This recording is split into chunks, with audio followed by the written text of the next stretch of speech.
I made a lot of investments early on in my football career. And those investments were me throwing cash at things that I thought would bring me solid returns. I didn't dig far into them at all. Maybe it's a friend, maybe it's a teammate, somebody telling me about something that's going well for them. Oh yeah, let me throw some cash at it. Right, so I lost a lot of money kind of throwing cash around early on. Well, welcome to the podcast, Markus. Thank you, brother. Thanks for having me. Excited to have you on. So we have Markus Wheaton, who has become a dear friend over the years here in Phoenix. And so thank you for making time today. Absolutely. Anytime. Yeah, excited to have you on. So just a quick background. For those that may know Markus, you exceptional high school athlete, dual threat from track and football. And I believe you did track and football at Oregon State as well, right? I did. Yeah, so you did both in college, which we'll touch on, and then played in the NFL. Played a little basketball too. You got a nice little jumper. Yeah. I saw yours, bro. I'm working on it. Hey, but you got that lefty. You got that high jumper though. So it makes it tough to guard. Yeah.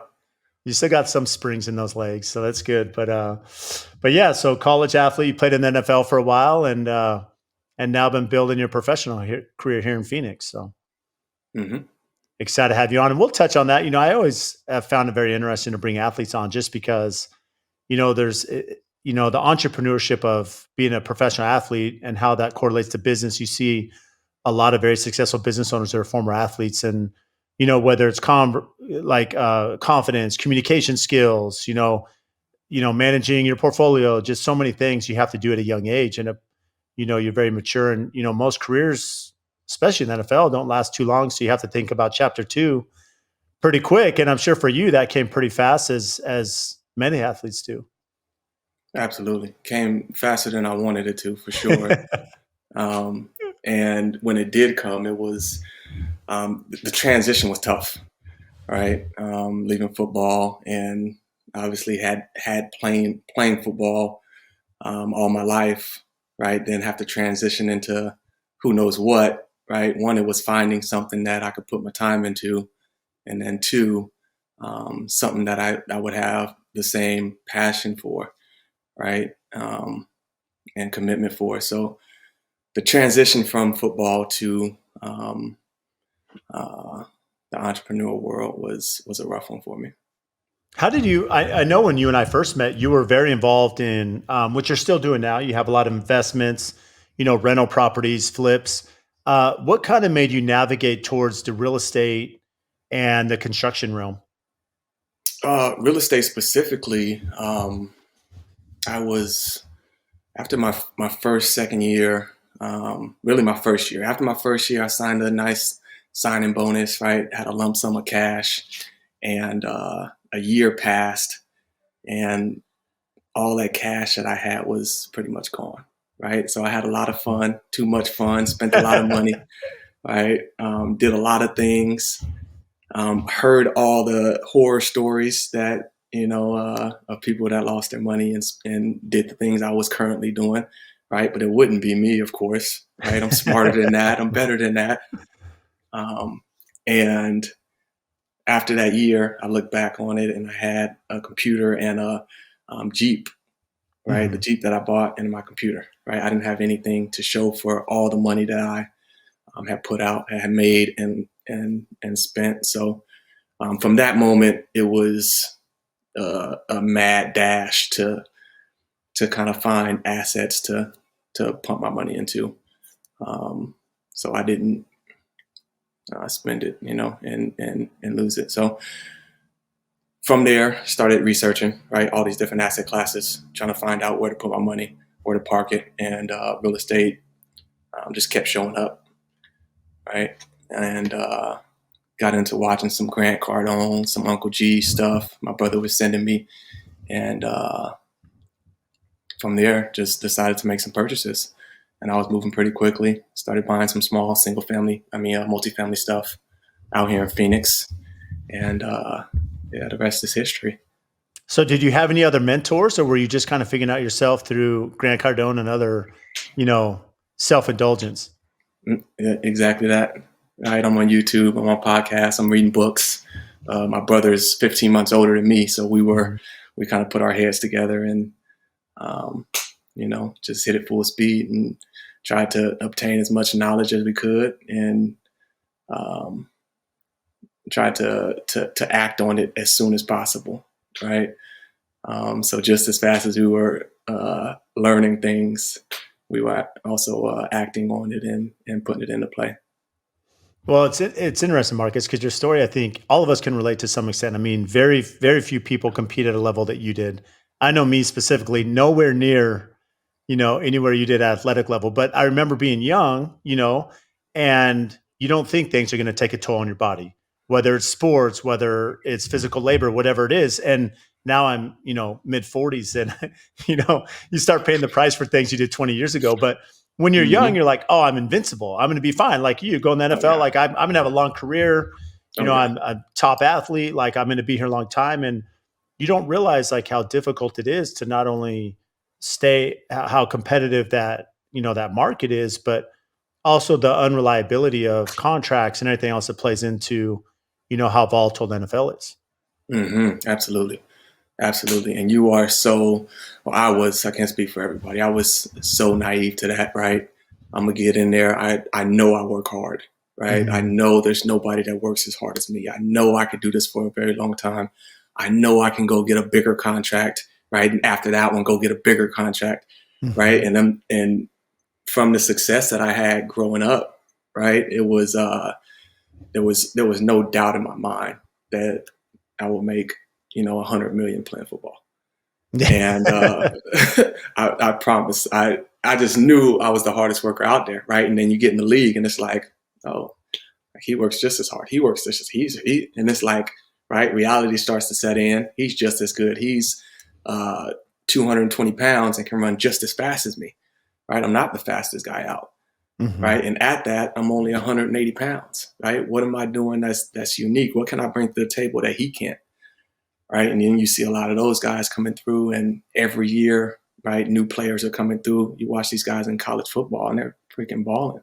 Right? I got Mhm. to compete with him next year, Mhm. and that's every year. So, um, just looking at the big picture, right, and not being naive, um, and wanting to set myself up and my family up for a solid future, right? It's looking outside of football and finding out what's out there for me, what's next for me, what will be next, because there is a next coming, right? Which you don't really, it's hard to wrap your mind around it when you're a Mhm. kid, when you're 22, Mhm. 23 years old.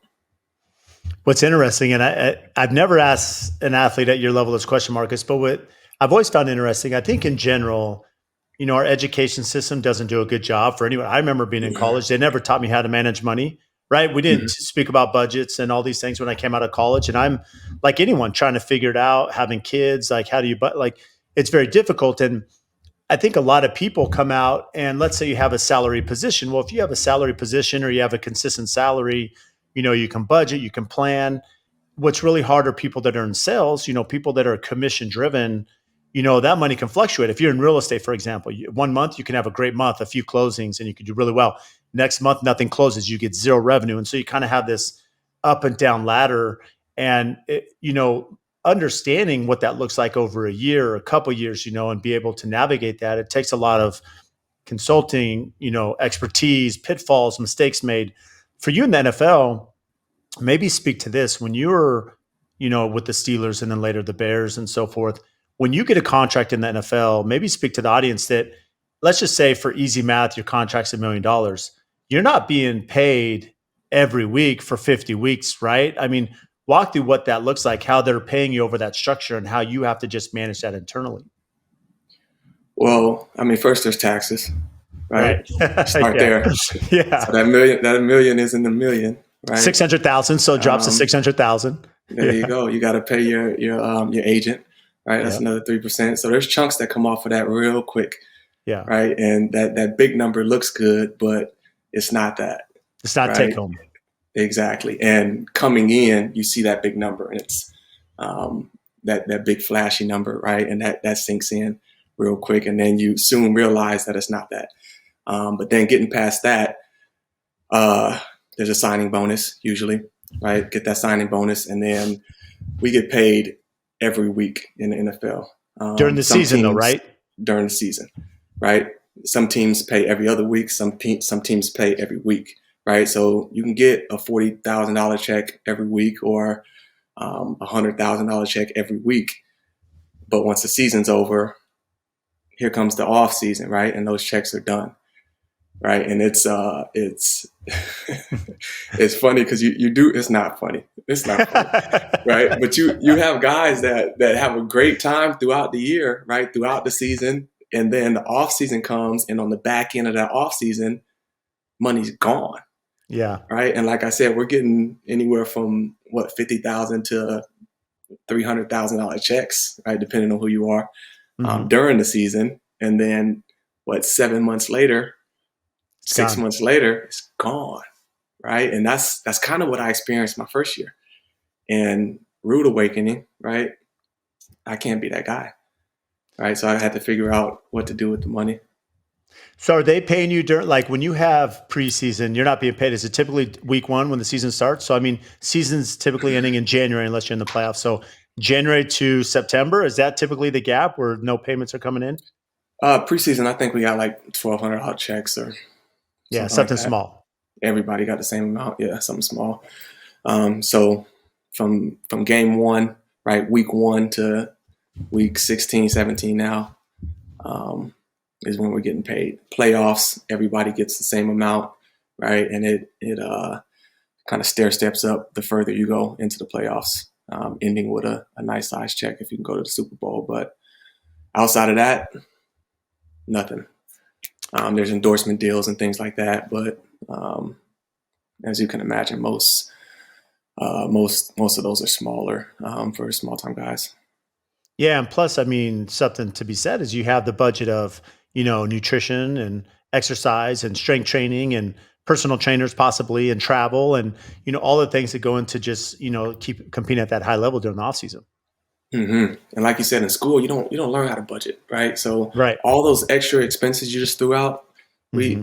I know for sure I didn't account for any of that, right? And Yeah. it's just kind of I know I have it in the account. It's like, oh yeah, go for it. Oh yeah, let's do this. Oh yeah, ship my car back home, or oh yeah, let's get that. It's Right. just stuff that doesn't make you just don't think it through. Hmm. It's just like it has to get done. Let's do it, right? And then you don't budget for it, you know. And it sucks because the career is so short, and you don't Right. get time to go to cycle through it. Hmm. Um, and for me, it was 6, 7 years, but um, year two, year three, I had did away with a lot of that money already, you know. So I'm learning in year. Luckily, when I got my second contract, is kind of when I was settling in, right? I was slowing down. I'm settling in. But most guys don't get second contracts, right? So just like I had a great time through those first years of my NFL career on my first contract, a lot of guys do that same thing, and then when that second contract doesn't come, you're out on the streets trying to figure it out. Hmm. You know.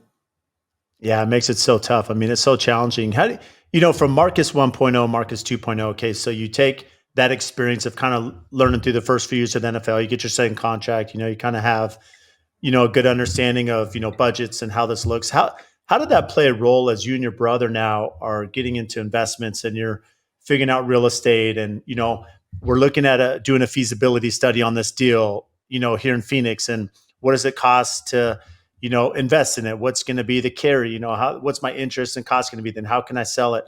How did that play a role in now really diving deep to make sure that you understood the financials as you're, looking at each prospective project?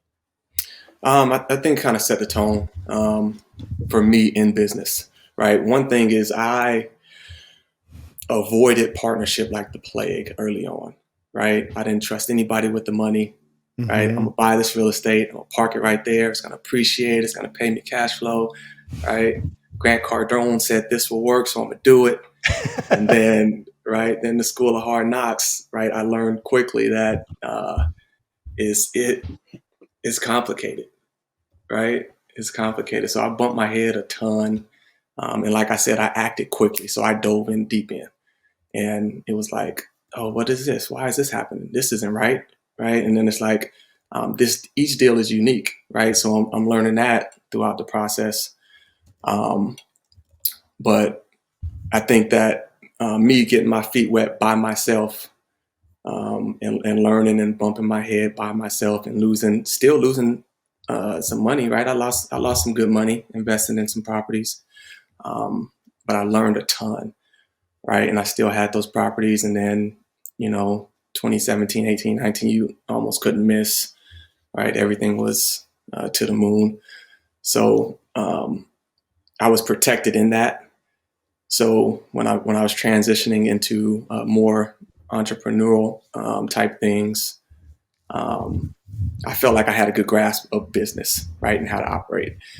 Uh, but jumping into this new world, I feel like it was almost completely starting over, right? And for me, I love to learn. I love to be hands on. I love to be out in the field. Um, and if I'm learning something new, I got to be there and see it and feel it and do it and, you know, all that good stuff.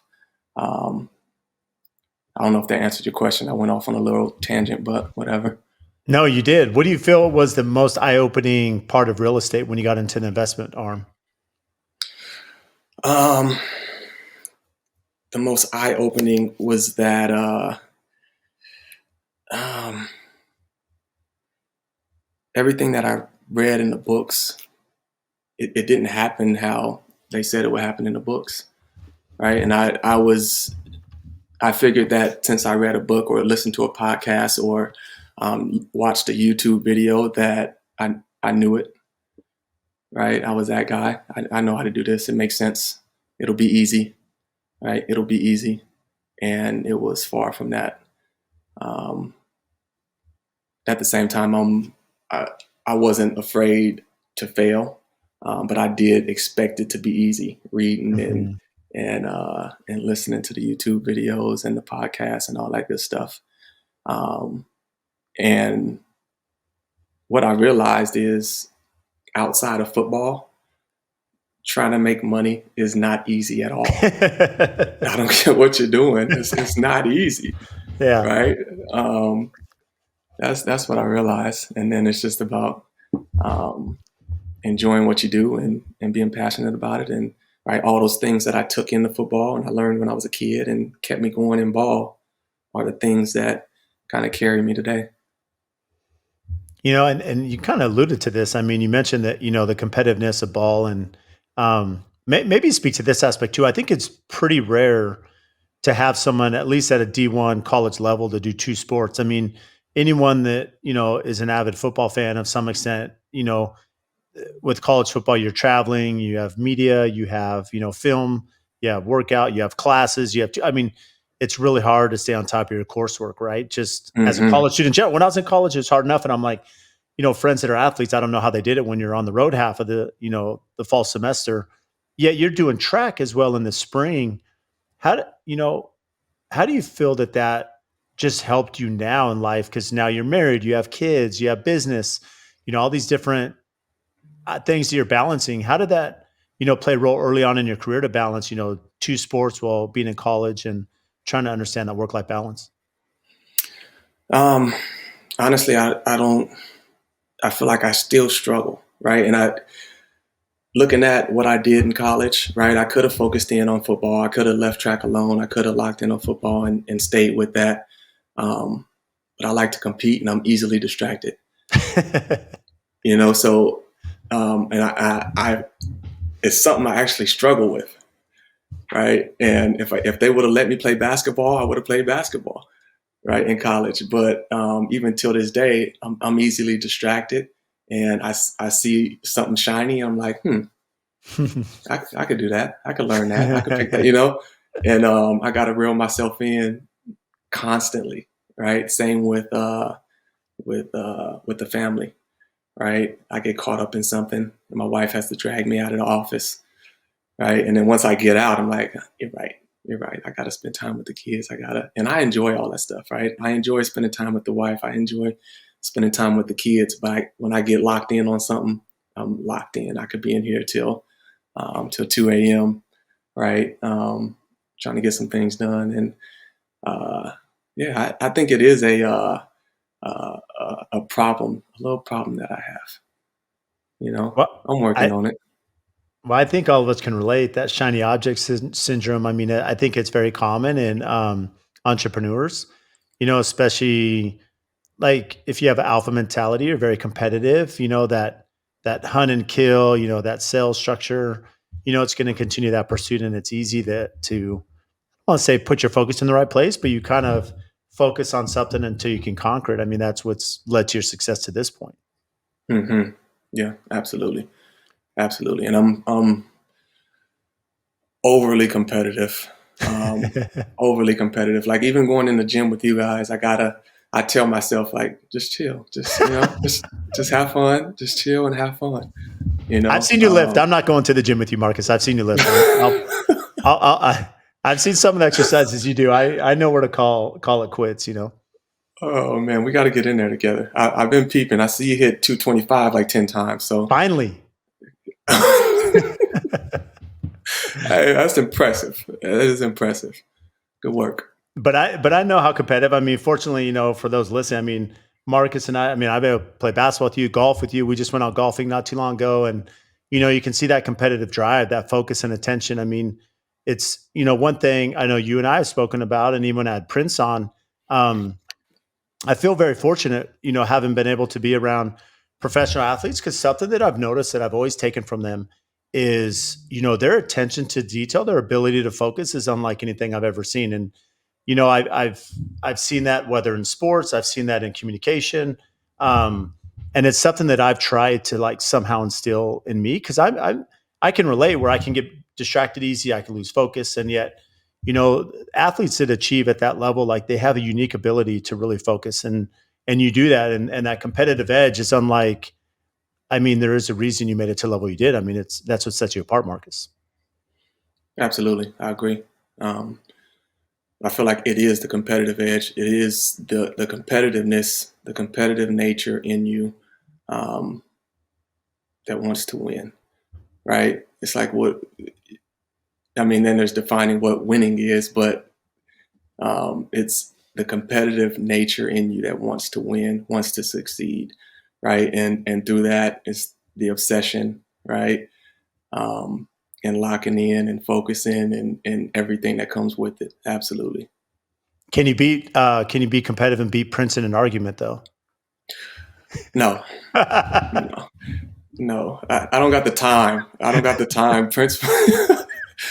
I would love to watch him argue though. I would pay to watch him argue with anybody. I would pay to watch Prince do anything. Let me just say that. Prince doing anything is entertaining. I tell Prince all the time he's one of my favorite humans. We're in some text chains, and he comes to basketball, and he's someone who takes competitiveness, and he's very witty. He's very fast. Like it's fun to watch Yeah, him operate. absolutely, It's incredible. absolutely. And I Like I know said, you I'll, shared some I'll time pay. with him. Yeah. Yeah, so we were in Chicago together, Prince and I. I spent 1 year in Chicago. I think it was his second or first or second year. And both being from Arizona, right? We knew each other, but we didn't know each other. Hmm. So it was nice to get around him and actually get to know him, and see what type of see what type of person he really is. Prince is hilarious. He's really funny. He's hilarious, and he's a really good dude. Yeah, he's a great person. So now for you, Marcus, I mean, you've kind of evolved your business career from real estate. Now you have, I mentioned, I kind of led off the podcast that you're owner and you have a few business partners in Western Skies Landscape. Kind of Hmm. walk us through what led to this evolution, to this business venture. Yep. So I was doing the real estate thing, right? Small multifamily here in Phoenix. Got into some mobile home parks, had a couple of those, and had property management in place. And once I got through all my renovations, right, I was up to uh, 51 units. All Wow. renovations were done, right? And once all my renovations were done, I wasn't planning on selling anything. So it's just cruise Mailbox money. control. Yeah. Yeah, cruise control. And although the money is good, it's coming in, it's twiddling my thumbs, right? And it's Hmm. like I'm itching to do something. Um, And from that, there was conversations. My son is 10, and I coach his flag football team, and conversation with the dads. Right, there was always conversation around business with the dads, and organically, there was 3 other guys that I kind of gravitated to around business, through conversation around business, and through that, right, we all kind of wanted the same thing. We're kind of wanting to chase the same thing, and decided to go purchase a business together. So we started a venture capitalist company um, with a plan of purchasing all of these businesses, right? We want to load up, we want to build a portfolio of businesses, and Western Skies is where we started, right? So we purchased Western Skies Landscaping, and the fun part began, right? It was hard as hell, right? Figuring everything out. It was messy, right? Small business. Um, so one of my partners owned it. The other 3 of us bought in, right? So after shopping for a landscaping company, got under contract on one, went through the process, fell out.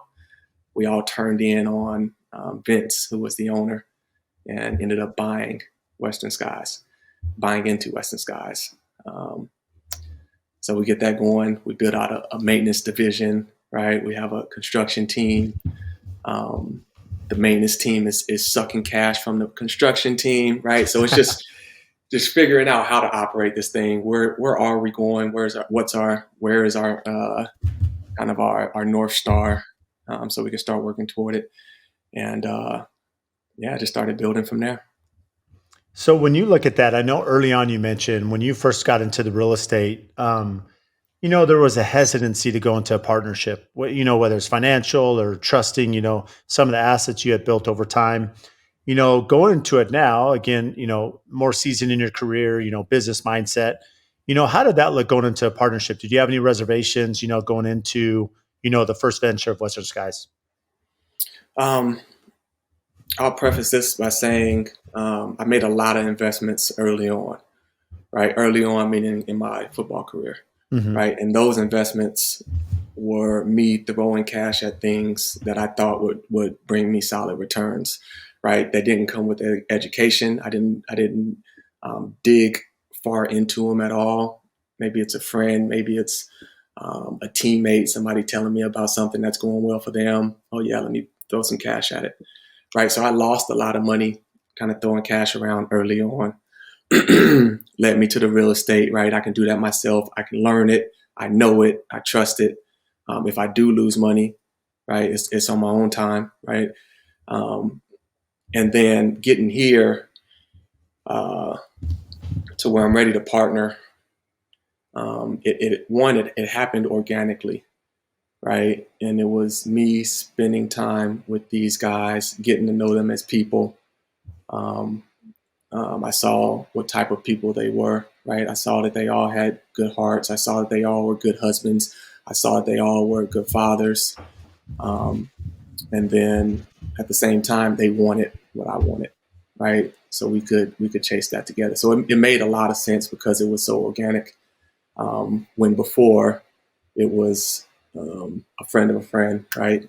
Oh, trust him. He can do this. These are the returns. Um, and then and this partnership it's me stepping into, right? So I'm also involved. I'm also hands on. I'm also a part of this thing.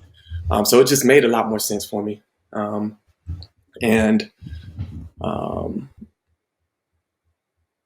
I was a lot more centered um, coming into this partnership. Where back then I'm having a blast. I'm at the clubs. I'm drinking alcohol. I'm partying. I was doing a lot of things back then that I could not see myself doing today. Hmm. Uh, and I think everything just kind of came together nicely. And what's interesting about that, Marcus, especially you know, just looking at, all the ends of the deal, right? The vetting process seems to be some of the most difficult for many of us, to vet clients, to vet, personalities, especially going to business together.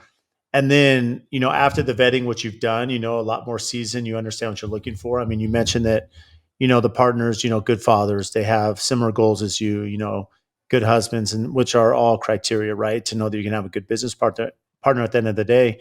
And then Hmm. kind of one of those last pieces is, how do we define scope? Like, how do we define roles in the company? How hard was it to start to figure out, okay, who's going to be in charge of business development and marketing and operations? How did those conversations, take place?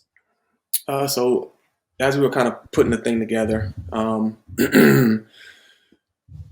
we were kind of just jumping in and doing what we can, right? Everybody just get in where you fit in type thing. And then we got to a point where it was time to start defining roles, right? And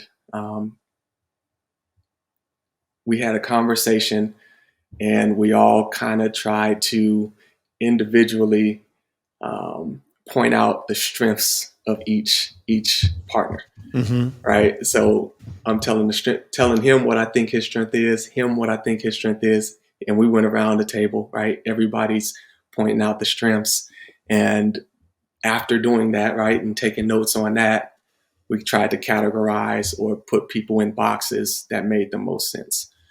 Um, and I don't know if that's the right way to go about it, but it worked for us, Yeah. right? It worked for us, and we kind of hit the ground running after we kind of had that exercise, and it, like I said, it worked. So what did the consensus look like for you, Marcus, as everyone went around and said your strength? What did they say? And then what is that, how does that play into the role you have now? Long story short, I'm a people person. That's For what they sure. labeled me, a people person, whatever that means.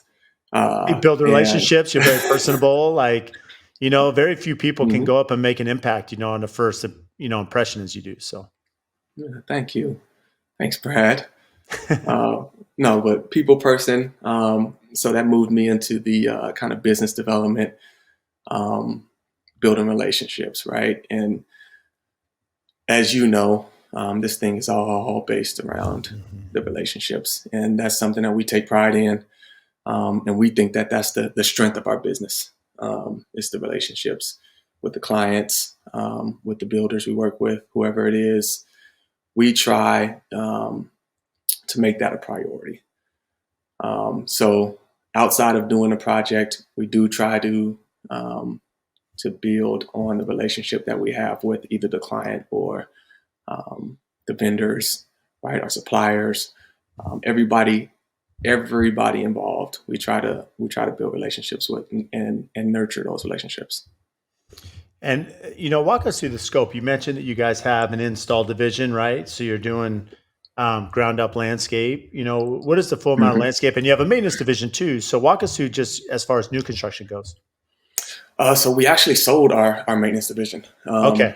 We sold that back in summer of 24. Like I said, it was sucking cash. For whatever reason, we had a lot of turn, Mhm. right? A lot We of we turnover. a lot of turnover in our maintenance division.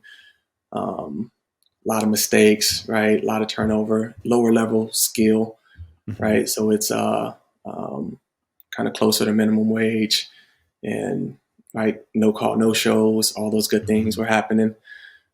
So we ended up selling off our maintenance division. We built it up to 130, 140 accounts, sold it off, and then we all turned in towards the construction. Um, and that's really when our business took off. Um, on average, early on, it was 15, 20K deals, right? We'll get some over 100, right? Over 200. We'll get some uh, 2, 3K deals, right? But at the time, we were taking what we could get because we were Mhm. so small. Um, so now our minimums have gone up, right? We're working towards larger projects. Um, Ideally, being able to just do new builds, but we also love the renovations right now, so we'll stick with them for a little while. So as far as, customer base, do you find yourself gravitating more to working with builders and new construction or retail? Say someone finds your information at, a standalone customer that reaches out, Marcus, to do their yard. What do you find that ideal client being more either like a builder with continual business or, that retail client? You know what? We go back and forth on this. Um, so maybe it's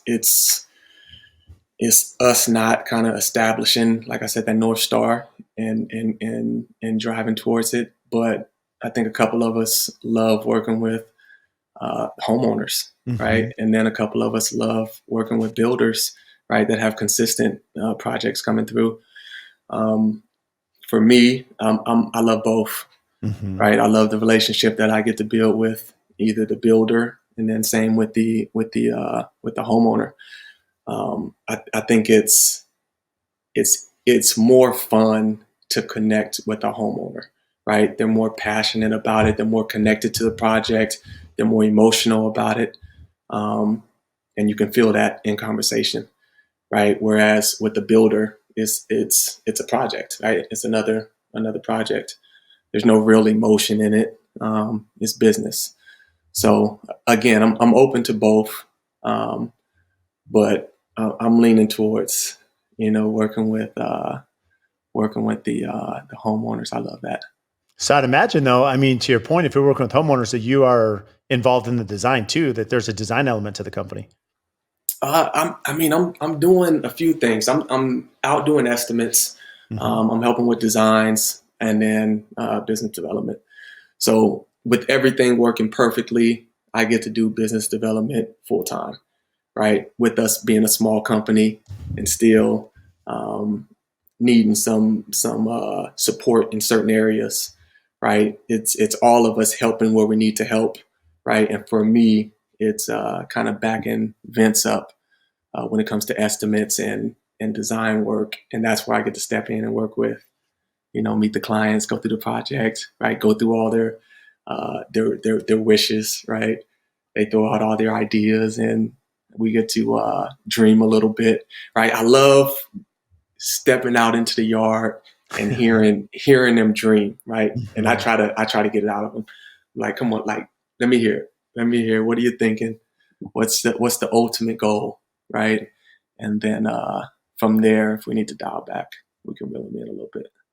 That's the biggest smile you've get. I mean, you have a big smile anyways, Marcus, but that's the biggest smiles when you're speaking about, that passion of the client and like bringing their vision to life. And, I think something to be said, it's definitely not the easiest profession that you and I decided to do, right? I mean, trade partners, GCs, the world of construction, it's a gritty industry. It's a tough industry. There's customer service and communication, yet you have to be, thick skinned in a lot of ways. You have to be, here in Arizona, you're doing landscape. You got to be outside in July. Like, it's like, this isn't like, the easiest terrain to be in the middle of summer. And in Hmm. fairness, winter's nice right now for us, but like other parts of the country, they have snow and it's really tough for them this time of year. But the Yeah. fact of the matter is it's a tough industry. You have to have people that wasn't willing to do physical labor and be trained and communicate and that normally maybe wouldn't. And so despite all the pain points that you and I have, at the end of the day, you get to see these visions come to life. You get to see these designs come to life. It's like people that have worked hard to save their funds and build something, you get to drive by and be like, I'm part of that. And you can see it in your smile, when you're speaking about it. Hands down the best part, right? And that's one thing I loved in dealing with my single family or my multifamily renovations, right? I come into a beat up small little apartment, right? Then we create a vision, and then we uh, uh, turn it, right, and bring that vision to life. And doing that or getting the opportunity to now do that with landscaping, hands down, I think for me is the most exciting part, right? Seeing it before we start, and then coming back and seeing that finished product. Going back to the scope of work, I would imagine all the softscape, all the hardscape. Um, is there any, are you doing the swimming pools? Is there any scope that you won't perform? I mean, kind of what levels of product are you offering the end customer? So the swimming pools, that's the only thing that we haven't done yet. We've done them outside, or Vince has done them outside of Western Skies, but we don't have our license yet, Hmm. right? So Vince is working on getting his license for swimming pools, so we can bring The that, full kind of couple turnkey. that. Yeah, absolutely, absolutely. So I don't know if you have this TBD. on you. That exactly, exactly, and that's the thing we're looking for as a group, right? Once we get Yeah. to swimming pools, we add that into the business, then we'll be off and running. So until that point, now what's the full scope you will or will not do. As far as hardscape, softscape, water features, fireplaces, fire pits, all the above. We're fully custom, so anything we have a $7,500 minimum right now. So everything over that, we're game. Now, how has it been training? You mentioned, and this, in fairness, the maintenance side can be lucrative, as you mentioned. You kind of alluded to some of the rental properties you had. If you can build that operation, and it's really hard to train because pay isn't as high, and so you're trying to build accounts and the maintenance side. You take that to the side. Going into landscape, what's really tough is, to your point here. I mean, the irrigation to masonry, especially as you're doing retaining walls and, planters and fireplaces, they're different crews, different expertise, different training. There a lot goes into making sure you have the right personnel. How has that been balancing manpower from just the vertical and irrigation aspect to the landscape business? It's been terrible. I love the honesty because look, Oh if I man, interrupt you, Marcus, it's so labor is so hard, and I don't it's like so it's just hard. so hard. It is so hard, and it's eye opening, and it's you learn a lot dealing with it, and then when you find good people, you treat them really well because you got to keep them close. Uh, so we've um, we've That's done some kind of on-site interviews, working interviews, um, and we are. It's been tough.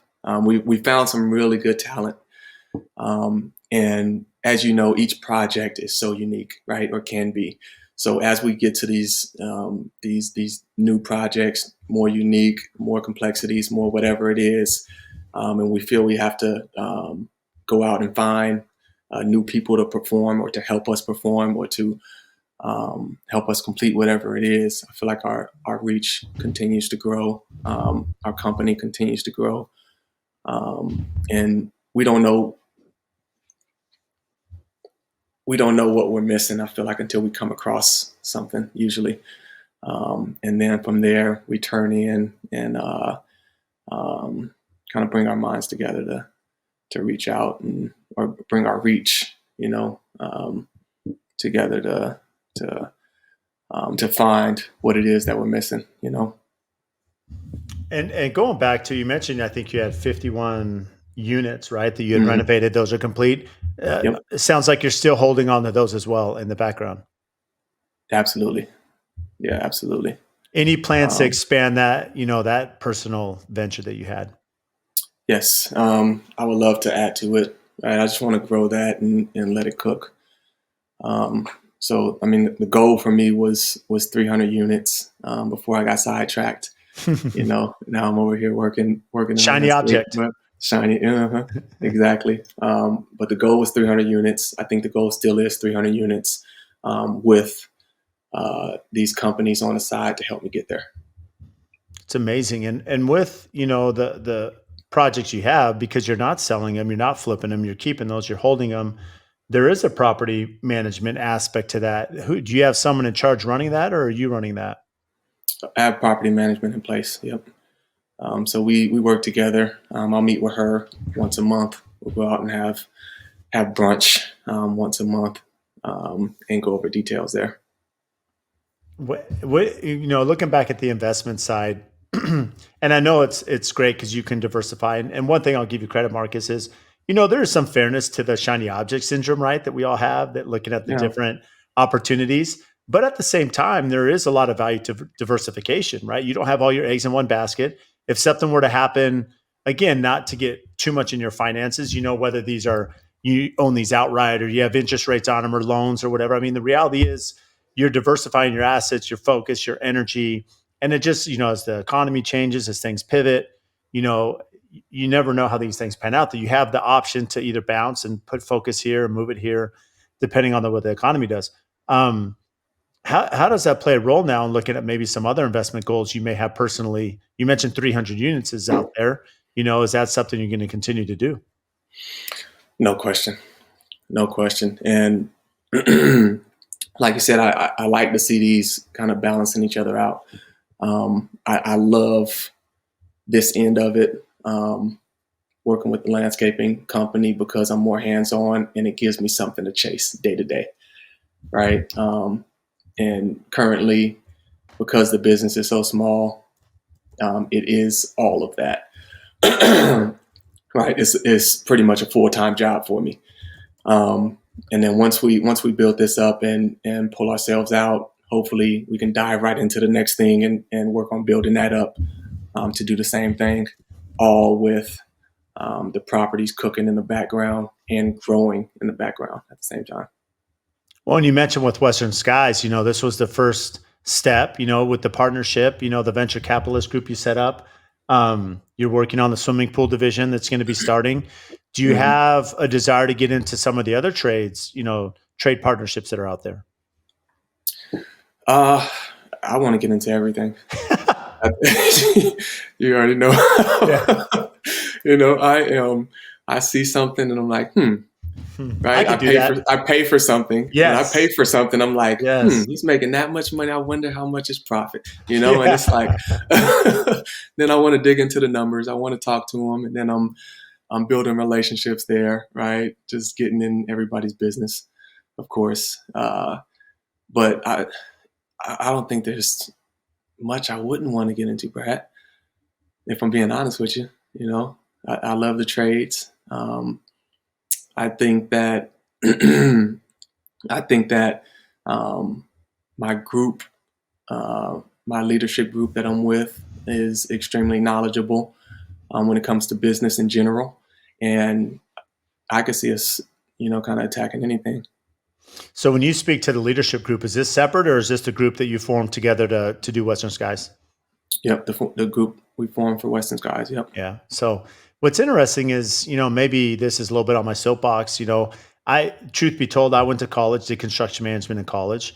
Hmm. Um, and being open, I'm very, even having that as my background and experience, having a degree in construction management, I'm full on telling people that you don't need college, right? To go straight into trades, don't get in all that debt. I mean, again, you had a different path, of course, Marcus, because you went to the NFL, but in general, leaving high school, like if you want to go into the trades, there's so much opportunity. It's not just a shiny object, but you speak about margin, which we can laugh about, you and I, but yeah, a mechanical contractor that does service in Phoenix, they're doing just fine, May through October. People want their AC fixed. It's hot here. Like, there are certain things that, can do really well at a great margin. But the reality is, in general, that skill set you laughed about when I said, how's the training going? And how hard it is to find good people. So having, good trim carpenters, good masons, right? Good framers. Um, it, it it's just a dying breed. And, plumbing, is something we speak about a lot that, Brad 2.0, I'm a little bit older and established now. And, I've kind of made my bed here in the GC world, building the product we do. Hmm. But, Yeah. if I were to start over at 18, know what I know now, I definitely would, not just from a financial perspective, but I think there's just so much opportunity in the trades that, for years to come, there's gonna be a lot of opportunity there. And I'm sure for you being as young as you are, Marcus, you're seeing that wide open. 100%. And if I was starting over, same thing, right? I'm not going to college if I'm not playing ball, right? I'm Yeah, not going to right. college. I'm jumping into the trades and I'm hitting it full speed. I have a little brother who's 21, 22, something like that. And that's my pitch to him, right? I'm like, he's working with us now. Mm-hmm. But I'm trying to encourage him to get into the trades and just hit it full speed, see what happens. There's so much opportunity there, like you said. And that was our group. That was kind of what we were looking at coming into this thing, right? We jump into the trades, some type of home service company that we can jump into, and well, it's sky's the limit, right? The learning curve is what it is, but if we can if we can keep hospitality communication high, which is what we kind of focus on. That's what we really focus on in Western Skies. Then, I mean, with all of those companies, we can kind of take them to the moon. That's how we feel, anyways. It's very true. And to your point, just, I have two nephews that one's he went into plumbing and one went into steel, and they're young. I mean, they're now 20 and 21, and already moving up to journeyman, and eventually could work and start their own company. Maybe in 7 or 8 years. In their late 20s, Yeah. and no debt, already making good money right out of high school. Hmm. Absolutely. Absolutely. I think that the fear for me would be uh, um, getting tied up in the work, right, and Mhm. not being aware of the business part of it, right. And that was, I think, me when I was playing ball, right. I was so turned in on myself, right. I'm doing extra work. I'm locked in. Um, I'm so much of a technician that I'm not seeing the big picture, right? So that's something I kind of preach to my brother. Like, just keep an eye on everything. Try to see everything. See what's going on. See how things flow. See how business works. Um, don't get so caught up in just the work that you're doing. I love that, Marcus. So what do you do for fun? I like to golf with Brad. I like to golf. No, I love to golf, man. Golf. It's crazy because I know 21-year-old me would be like, what the hell are you talking about? I know. I know. You know what? If I Golf? interrupt you real quick, it's funny. A buddy of mine, he played basketball in high school and golf, and he's a phenomenal golfer. And he's Yeah. like, but in high school, like I wanted to date and stuff. I wanted girls to like me. I'm playing basketball. I didn't care about golf. And he's like, I look back now, I should have Absolutely. been golfing the whole time. Should have been golfing the whole time. We Yeah. were missing out. I And know. so golf, I caught that bug. Um, love basketball, of course. And then traveling with the family. And coaching. I've been coaching my son's flag football team and doing a little bit with the track team. My son's running track and playing football, and my daughter's playing soccer and running track. And it's I could say that nothing fills me up like seeing them succeed in Mhm. sports, right? And I played on a big stage, right? I scored touchdowns on a big stage. I came out the tunnel, right? Getting Mhm. announced, at the stadium, and nothing fills me up like seeing my son score a touchdown or seeing my daughter score a goal. You know, hands down, like there's nothing that can compare to it.